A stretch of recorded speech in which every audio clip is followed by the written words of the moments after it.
बिस्मिल्लाहिर्रहमानिर्रहीम अस्सलाम वालेकुम first year. I hope you all are fine at homes. बच्चों, लास्ट टाइम हमने एक टॉपिक स्टार्ट किया था, उसका नेम था analysis of compound, empirical formula and molecular formula. और मैंने आपको कहा था कि एम्पिरिकल फार्मूला और मॉलिक्यूलर फार्मूला पढ़ने से पहले एनालिसिस ऑफ कंपाउंड कैसे की जाती है वो पढ़ना आपके लिए ज़रूरी है। तो आज जब हम लोग एम्पिरिकल फार्मूले को डिस्कस करेंगे तो आपको पता चलेगा कि वो क्यों ज़रूरी था। इसके अलावा हमने एक और टॉपिक आज पढ़ना है, वो है empirical formula by combustion analysis. एक टेक्निक है, इसके through empirical formula find out किया जा सकता है, उसको हम इन डिटेल आज डिस्कस करेंगे। तो बेटा, सबसे पहले हम एम्पिरिकल फार्मूला देख लेते हैं। We can define empirical formula as it is the simplest formula that gives the small whole number ratio between the atoms of different element present in a compound. Compound के अंदर जो elements हैं उनके atom की small whole number ratio को हम empirical formula कहते हैं। ठीक है, आप यूं कह सकते हैं कि किसी भी कंपाउंड के सिंपलेस्ट फॉर्म को हम एम्पिरिकल फार्मूला कहते हैं। ठीक है, क्या किया जाता है कि एलिमेंट्स की रेशो निकाली जाती है और उन रेशो को सिंपल कर लिया जाता है। ठीक है, सिंपल करने के बाद जो फार्मूला बनता है उसको हम एम्पिरिकल फार्मूला बोलते हैं। ठीक है, for example in an empirical formula of compound A X B Y there are X atom of an element A and Y atoms of an element B।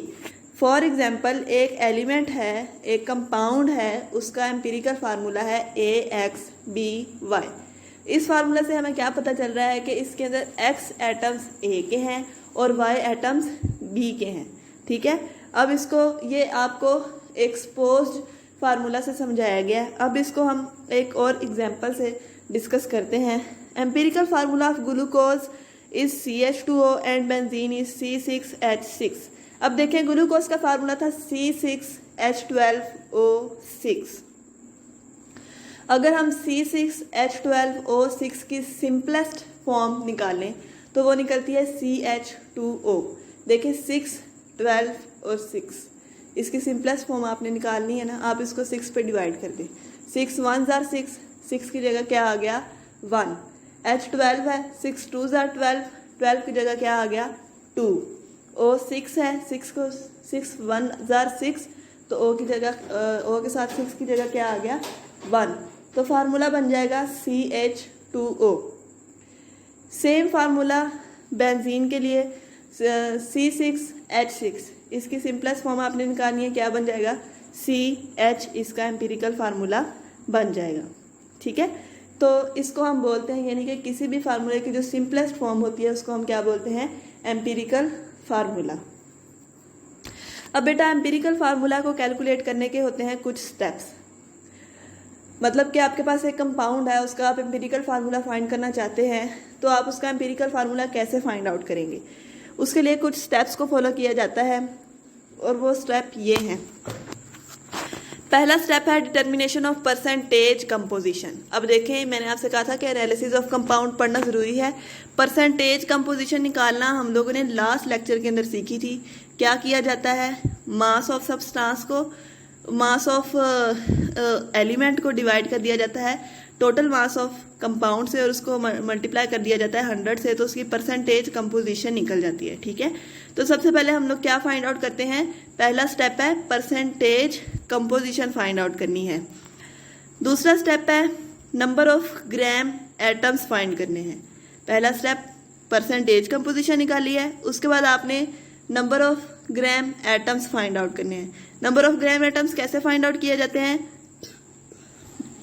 जो आपके पास परसेंटेज आई है ना एलिमेंट की, उसको आप उसके एटॉमिक मास से divide कर देते हैं। फॉर एग्जांपल, कार्बन आपके पास आया था 16%, उसको आपने कार्बन के ही एटॉमिक मास से डिवाइड कर देना है। ठीक है, परसेंटेज को आप एटॉमिक मास से डिवाइड करेंगे तो आपके पास आ जाएगा नंबर ऑफ ग्राम एटम्स, और ये क्या है, सेकेंड स्टेप है। थर्ड स्टेप है determination of atomic ratio of each element. उसके बाद क्या किया जाता है, एटॉमिक रेशियो फाइंड आउट की जाती है। देखें फॉर एग्जांपल आपके पास एक कंपाउंड था, उसके अंदर 3 एलिमेंट्स हैं, कार्बन, हाइड्रोजन और ऑक्सीजन। उन तीनों की आपने सबसे पहले परसेंटेज निकाल ली, कार्बन की परसेंटेज भी आ गई, हाइड्रोजन की भी आ गई, ऑक्सीजन की भी आ गई। उस परसेंटेज को यूज करते हुए आपने उसके number of gram atoms find out करने हैं, ठीक है। तीनों के नंबर ऑफ ग्राम एटम्स आ गए, ठीक है। अब उन नंबर ऑफ ग्राम एटम से आपने एटॉमिक रेशियो निकालनी है, और इस रेशियो को निकालने के लिए हम नंबर ऑफ ग्राम एटम्स को डिवाइड कर देते हैं स्मॉलेस्ट नंबर से। उनमें से जो स्मॉलेस्ट नंबर आया ना, आपने तीनों के number of gram atoms find out किए, जिसके नंबर ऑफ ग्राम एटम सबसे कम आया ना, उन तीनों से आपने उन तीनों को डिवाइड कर देना है, ठीक है। उससे आपने क्या करना है, उन तीनों को डिवाइड करने हैं। आपके पास क्या आ जाएगी, एटॉमिक रेशियो।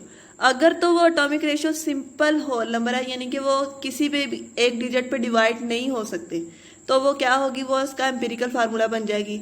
लेकिन अगर वो नहीं है तो फिर आप उसको किसी सूटेबल डिजिट से मल्टीप्लाई कर दें और उसको एटॉमिक रेशियो के अंदर ले आए, ठीक है। Simplest whole number atomic ratio के अंदर ले आए, ठीक है। तो फिर उससे आप उसका क्या बना लेंगे, एम्पिरिकल फार्मूला। 4 स्टेप हैं। सबसे पहले परसेंटेज कंपोजिशन फाइंड आउट करनी है, उसके बाद number of gram atoms. Number of gram atoms के लिए आपने उसके परसेंटेज कंपोजिशन को एटॉमिक मास के साथ डिवाइड कर देना है, आपके पास नंबर ऑफ ग्राम एटम्स आ जाएंगे। फिर आपने उसकी एटॉमिक रेशियो फाइंड आउट करनी है। एटॉमिक रेशियो के लिए जो सबसे छोटा नंबर ऑफ ग्राम एटम्स आया उसके साथ आपने उन सबको डिवाइड कर देना है, तो एटॉमिक रेशियो आ जाएगी। अगर तो एटॉमिक रेशियो सिंपल है तो वो एम्पिरिकल फार्मूला बन जाएगी, अगर नहीं है तो उसको आप किसी डिजिट से मल्टीप्लाई करें तो वो क्या बन जाएगी, सिंपलेस्ट रेशियो बन जाएगी। तो उसको फिर आप लोगों ने as a empirical formula use कर लेना है, ठीक है। अब नेक्स्ट है इसके अंदर एक एग्जाम्पल, और ये बहुत बोर्ड के अंदर क्वेश्चन के तौर पर मतलब एग्जामिनेशन पॉइंट ऑफ व्यू से बहुत इंपॉर्टेंट है। अस्कॉर्बिक एसिड, अस्कॉर्बिक एसिड बोलते हैं विटामिन सी को, और ये भी बहुत इंपॉर्टेंट एमसीक्यूज है कि विटामिन सी में कौन सा एसिड होता है, या विटामिन सी किस एसिड को कहा जाता है, अस्कॉर्बिक एसिड को कहा जाता है, या फिर ये पूछा जाता है कि अस्कॉर्बिक एसिड किस विटामिन को कहा जाता है, तो विटामिन सी को कहा जाता है, ठीक है। Ascorbic acid contain 40.92% carbon, 4.58% hydrogen and 54.5% of oxygen by mass. अब देखिए हमने जो एम्पिरिकल फार्मूला के स्टेप्स पढ़े उसमें पहला स्टेप था डिटरमाइन द परसेंटेज कंपोजिशन, लेकिन इस न्यूमेरिकल के अंदर आपको परसेंटेज कंपोजिशन पहले से दी हुई है, इसका मतलब हमें फर्स्ट स्टेप करने की ज़रूरत नहीं है। उसके बाद है what is the empirical formula of ascorbic acid. आपने एस्कॉर्बिक एसिड का एम्पिरिकल फार्मूला फाइंड आउट करना है। कैसे फाइंड आउट करेंगे, फर्स्ट स्टेप आपको करने की जरूरत नहीं थी। सेकंड स्टेप क्या था, calculate number of gram atoms. आपने number of gram atoms find करने हैं, तो आप क्या करेंगे, उसकी जो परसेंटेज कंपोजिशन दी है एलिमेंट्स की, उसको आप उसके एटॉमिक मास से डिवाइड कर देंगे, ठीक है। From the percentage of these elements we believe that 100 gram of ascorbic acid there are 40.92 grams of carbon, 4.58 grams of hydrogen and 4.5 grams of oxygen. Divide these masses of element by their atomic mass to get the number of gram atoms, ठीक है। क्या करना है, number of grams atom find out करने हैं, तो आपने उसको उसके एटॉमिक मास के साथ डिवाइड कर देना है, ठीक है जी। देखिए सबसे पहले हम लोगों ने फाइंड आउट करने हैं number of gram atoms of hydrogen. 4.58% था हाइड्रोजन, और हाइड्रोजन का एटॉमिक मास होता है 1.008 ग्राम पर मोल। इससे आपने इसको डिवाइड करना है, आंसर आएगा 4.54, ये इसके ग्राम एटम्स आ गए। उसके बाद है number of gram atoms of oxygen. Oxygen की परसेंटेज थी 54.5 और इसका एटॉमिक मास होता है 16। इसको आप डिवाइड करेंगे, आंसर आ जाएगा 3.406। उसके बाद कार्बन के नंबर ऑफ ग्राम एटम्स थे 40.92, इसको आपने डिवाइड करना है 12 से, आंसर आ जाएगा 3.41, ठीक है। ये हो गया सेकंड स्टेप कंप्लीट। उसके बाद थर्ड स्टेप था determine the atomic ratio. Atomic ratio के लिए मैंने आपको बताया था इन तीनों में से देखें किसका आंसर सबसे छोटा आया है। एक आंसर है 4.54, एक है 3.406 और एक है 3.41। तो सबसे छोटा है 3.406। इससे हम तीनों को डिवाइड कर देंगे, ठीक है। 4.54 डिवाइडेड बाय 3.406, 3.41 डिवाइडेड बाय 3.406 और 3.406 डिवाइडेड बाय 3.406। इसका आंसर आता है 1:1.33:1। अब देखें ये सिंपल होल नंबर नहीं है, इसलिए हम इसको सिंपल होल नंबर के अंदर कन्वर्ट करने के लिए 3 से मल्टीप्लाई कर देंगे। ठीक है, अब देखें 2 से मल्टीप्लाई करते, हाँ हिसाब किताब वही रह जाना था, 2:2.66:2 आनी थी, तो फिर इससे आंसर सही नहीं बनना था। तो 3 से इसको मल्टीप्लाई किया हम लोगों ने, तो आंसर आ गया CHO इज इक्वल टू 3 को 1 से मल्टीप्लाई किया 3 आ गया, 3 को 1.33 से मल्टीप्लाई करते हैं 3.99 आंसर आता है, और इसको हम 4 कर सकते हैं, और उसके बाद फिर 3 के साथ मल्टीप्लाई किया तो 3, 4 और 3। ठीक है, तो फार्मूला क्या बन गया C3H4O3। इस तरीके से हम इसका एम्पिरिकल फार्मूला बना सकते हैं। ठीक है, उसके बाद नेक्स्ट टॉपिक है हमारा कंबस्शन एनालिसिस वाला, empirical formula from combustion analysis.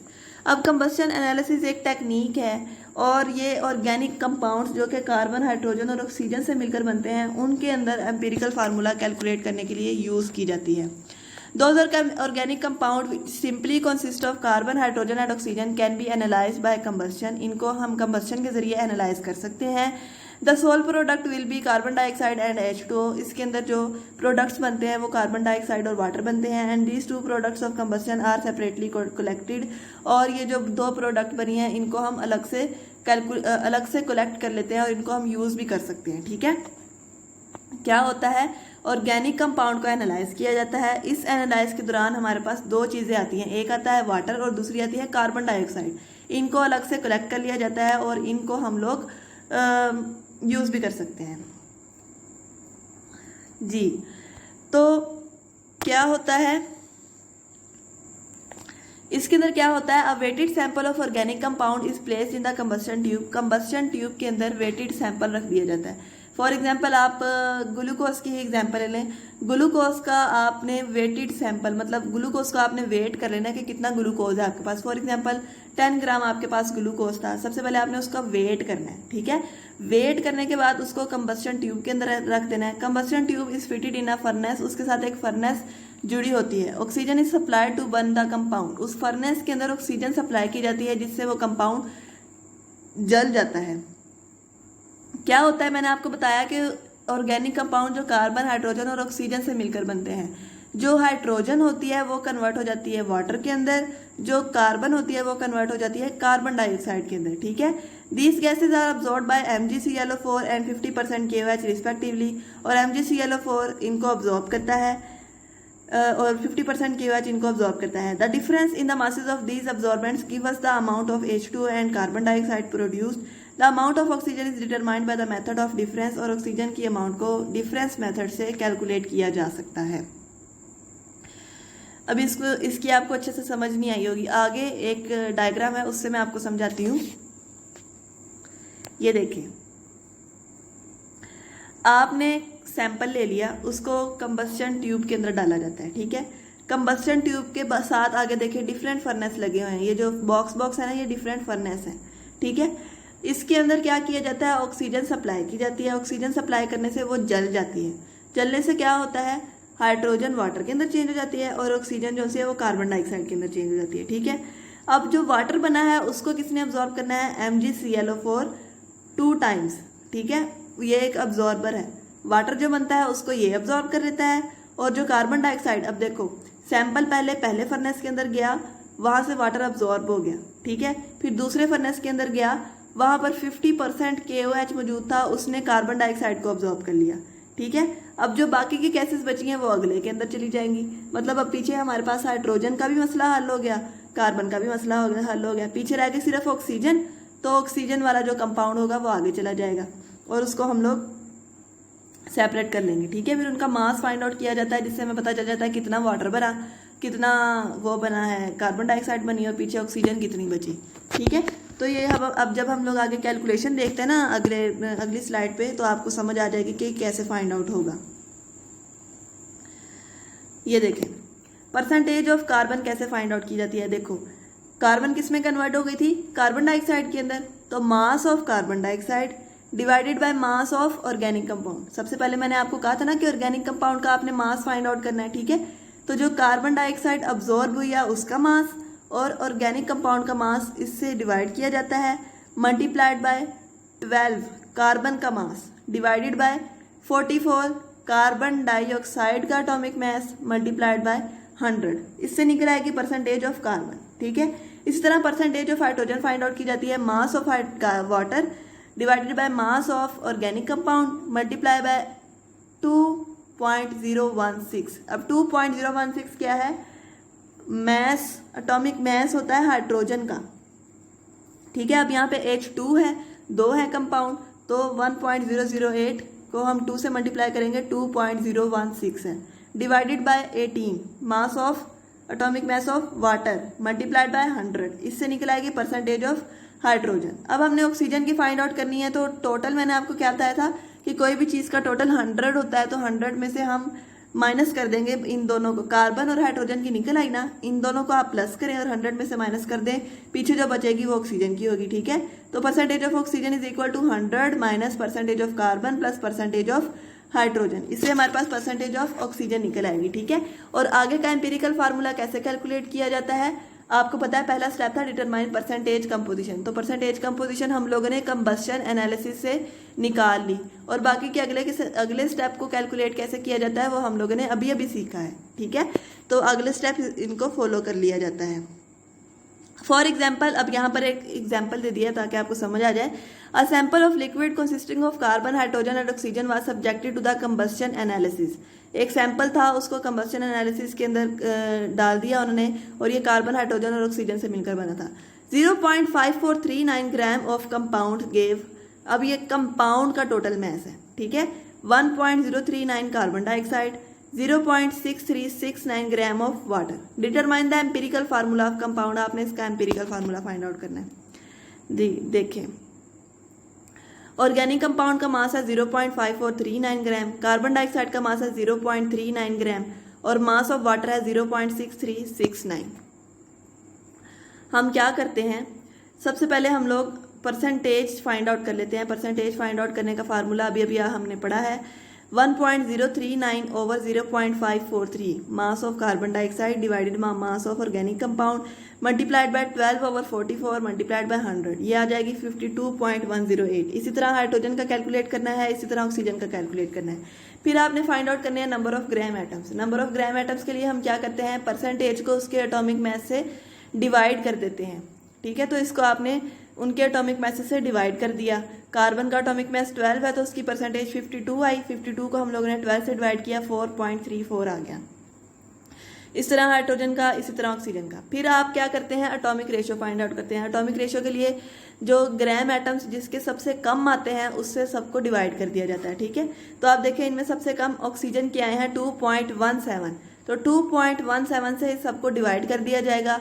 तो क्या आंसर आता है, 2, 6 और 1। कार्बन के 2 आए हैं, हाइड्रोजन के 6 और ऑक्सीजन 1।